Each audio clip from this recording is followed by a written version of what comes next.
सभी मित्रों को नमस्कार। केपी एस्ट्रोलॉजी में एक बार फिर से आपका स्वागत है।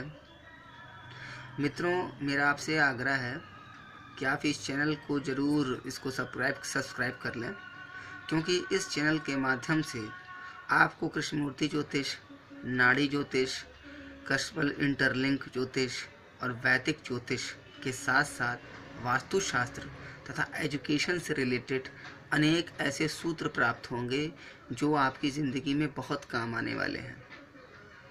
देखिए, कृष्णमूर्ति पद्धति में अनेक प्रकार के वीडियोस चल रहे हैं और अच्छी बात है, ज्ञान का प्रचार प्रसार होना चाहिए।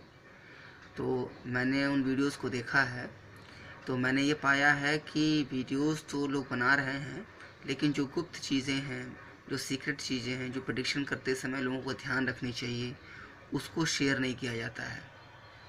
वो direct video to the point रहता है। यदि व्यक्ति किसी चीज़ की जिज्ञासा प्रकट करे तो उसका समाधान वो सेपरेटली करने में भी जो है वो सक्षम नहीं हो पा रहा है। तो मेरा एक आग्रह है कि आप इस चैनल को ज़रूर सब्सक्राइब कर लें और इसके सारे चरणबद्ध तरीके से इसकी प्रक्रिया को समझें। कृष्णमूर्ति पद्धति का हर एक टॉपिक बहुत ही सरल तरीके से आपको मैं बताऊंगा।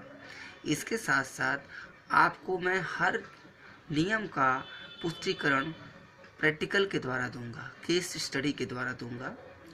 इसके बाद ये पूरा कोर्स जब आप सीख लेंगे इस चैनल के माध्यम से, तो आप देखेंगे कि आपके अंदर प्रेडिक्शन करने की एक क्षमता आ गई है।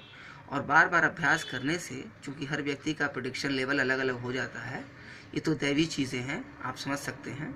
तो बार बार अभ्यास करने से आप एक उत्तम श्रेणी के ज्योतिषी बन सकते हैं।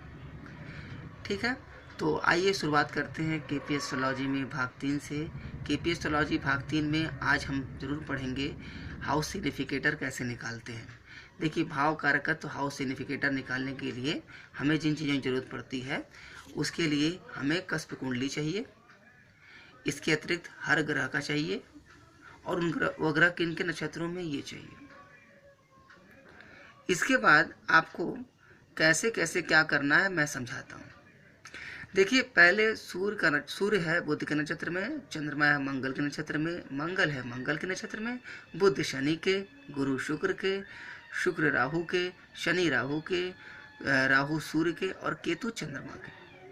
अब आइए बात करते हैं कि इसको कैसे हम सॉल्व करके निकालेंगे। तो देखिए, बहुत ही सिंपल सा तरीका है। सबसे पहले मित्रों, आप ये देखिए कि आपकी को पहले एक टेबल बनाना होगा। देखिए, पहले आप मैनुअली इसका काम करिए, केवल सॉफ्टवेयर में मत जाइए, ताकि आपको हर चीज़ की बारीकी से जानकारी हो। इस मैनुअल में पहले भाव में भाव रहेगा, पहले कॉलम में, दूसरे में ON लिखा है मैंने। ये ऑक्युपेंट्स नक्षत्र है, मतलब जो ग्रह जिस भाव में होता है उसके नक्षत्र में कौन से है। मतलब मान लीजिए, अभी मैं आपको समझा दूंगा, एक मिनट। और ये देखिए ऑक्युपेंट है। इस ऑक्युपेंट का काम क्या है उसको देखिए। ऑक्युपेंट का मतलब होता है भाव में स्थित ग्रह, और ओनर नक्षत्र है। ओनर नक्षत्र का मतलब जिस राशि में ग्रह है उस राशि का स्वामी के नक्षत्र में कौन से ग्रह है, और यहाँ पर ओनर यानी राशि का स्वामी। अब मैं आपको एग्जांपल से इसको समझाने की कोशिश करता हूँ। यहाँ देखिए, ये मिथुन लग्न की कुंडली है, ये भाव चलित कुंडली है। अब इसमें देखिए, मुझे निकालना है प्रथम भाव का सिग्निफिकेटर। तो प्रथम भाव में सबसे पहले देखिए कौन से ग्रह बैठे हैं, सूर्य और बुध। तो भाव स्थित ग्रह को ऑक्युपेंट बोलते हैं। तो ऑक्युपेंट वाले कॉलम में मैंने सूर्य और बुध लिख दिया। दूसरा काम, ऑक्युपेंट नक्षत्र निकालना है। तो इसको करने का तरीका क्या सिस्टम है, इसका तरीका ये है कि आप सूर्य और बुध देखिए किन ग्रहों के लिए नक्षत्र स्वामी बने हैं, उसको बोलते हैं ऑक्युपेंट्स नक्षत्र। मतलब जो भाव में स्थित ग्रह हैं वो किन किन ग्रहों के नक्षत्र स्वामी बने हैं।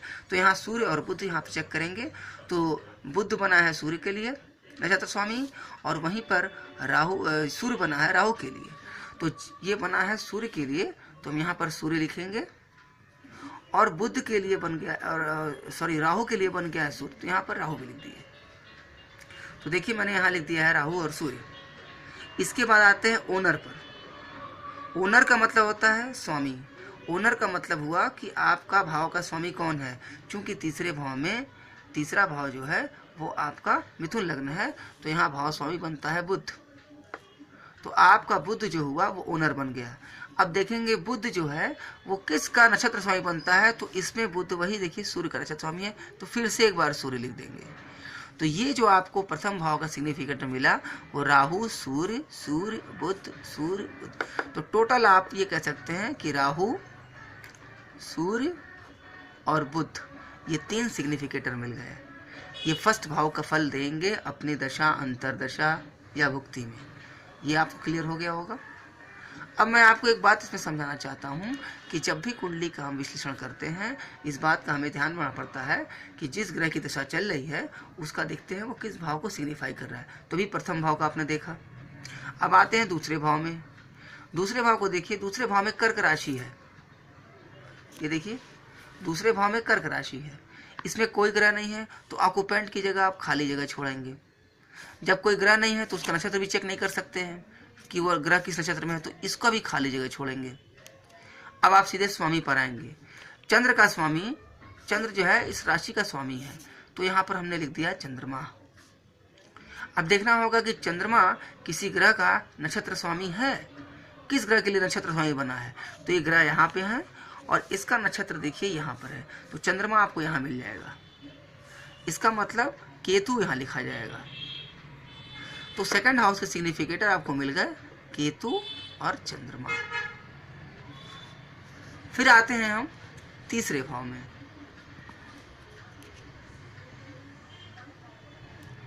तीसरे भाव में देखिए सिंह राशि है, यहाँ कोई ग्रह नहीं है, तो ऑक्यूपेंट यानी भाव स्थित ग्रह कोई नहीं है, तो उसका नक्षत्र भी कोई हम चेक नहीं कर सकते हैं, तो इसको भी खाली छोड़ेंगे।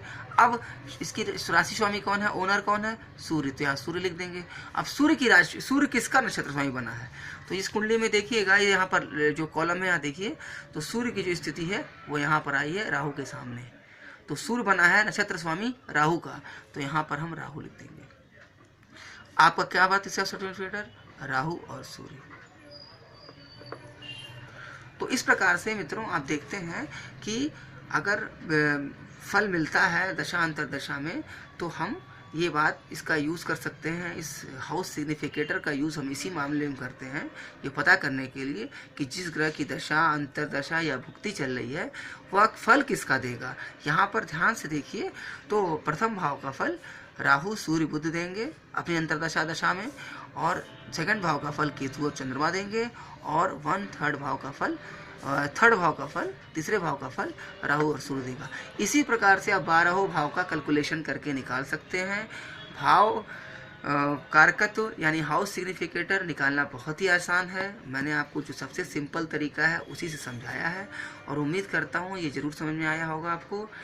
इस प्रकार से आप भाव कारकत्व निकाल सकते हैं। जिन भी लोगों को प्रॉब्लम हो वो प्लीज़ मुझे कांटेक्ट करें, कमेंट बॉक्स में लिखें। अभी मैं नंबर कोई व्हाट्सअप या कांटेक्ट नंबर नहीं दे रहा हूं, आप कमेंट बॉक्स में लिखिए। और कोई भी चिंता, कोई भी कष्ट, कोई भी दिक्कत इससे संबंधित आती है, उसके लिए बहुत बहुत स्वागत है। आप ज़रूर शेयर कीजिए, और एक बार पुनः आग्रह करता हूं कि इस चैनल को सब्सक्राइब कीजिए, क्योंकि इस चैनल के माध्यम से जिस भी विषय पर आपको जानकारी मिलेगी, केस स्टडी के साथ और क्रमबद्ध जानकारी मिलेगी।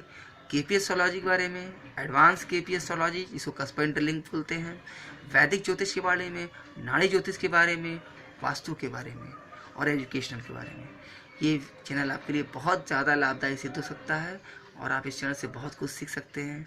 इस वीडियो को अधिक से अधिक शेयर कीजिए, लाइक कीजिए और चैनल को सब्सक्राइब कीजिए। आप सभी का इस वीडियो को देखने के लिए बहुत बहुत धन्यवाद।